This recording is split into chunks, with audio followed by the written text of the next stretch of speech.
అందులో వదిన మరిది మధ్య వాళ్ళ బాండ్ బాండింగ్ అదంతా. అవును. బట్ ఇక్కడికి వచ్చేసరికి అక్క తమ్ముడు. తమ్ముడు అవును. ఏంటి ఇందులో ఏమైనా సిమిలారిటీస్ ఉన్నాయా, డిఫరెన్స్ ఏంటి?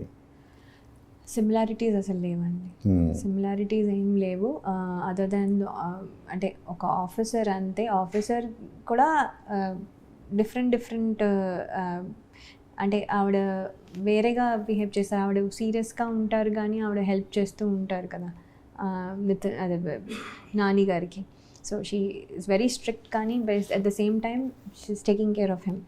అలాగా ఆ సినిమాలో. ఇందులో ఏంటంటే ఇందులో అసలు దానికి దీనికి సంబంధం లేదు. ఇందులో వీళ్ళిద్దరి ఇంటరాక్షన్ కూడా మీరు చూస్తే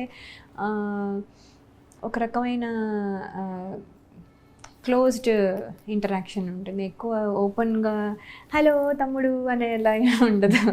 సో ఇది దానికి దీనికి డెఫినెట్లీ చాలా డిఫరెన్స్ ఉంటుంది. అందుకంటే అంత చెప్పగలను. మీ క్యారెక్టర్ ఏంటి ఇందులో? నా క్యారెక్టర్ ఒక ఆఫీసర్, గవర్నమెంట్ ఆఫీసర్. శశి అంటే తను ఏంటంటే very strong personality and very dedicated and చాలా సిన్సియర్ ఆఫీసర్. అండ్ కొంచెం ఒక రకమైన సిన్సియారిటీలో వచ్చే యాటిట్యూడ్ కూడా ఉంటుంది ఆవిడకి. అండ్ దెన్ సిన్సియారిటీలో ఇబ్బందులు కూడా వస్తాయి కదా? ఇబ్బందులు డెఫినెట్గా వస్తాయి కదండి. అక్కడ మరి అదే క్యాచ్ పాయింట్. అంటే ఇందులో అక్కని అపార్థం చేసుకున్న తమ్ముడా లేదంటే తమ్ముడిని అపార్థం చేసుకున్న అక్క ఏంటి?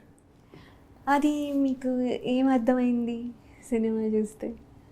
నాకు తెలియదు కదా, నేను అందుకే అడుగుతున్నా. అంటే అది ప్రాబబ్లీ చెప్పచ్చో లేదో కానీ ప్రాబ్లీ ఏదైనా అయి ఉండొచ్చు ఇందులో.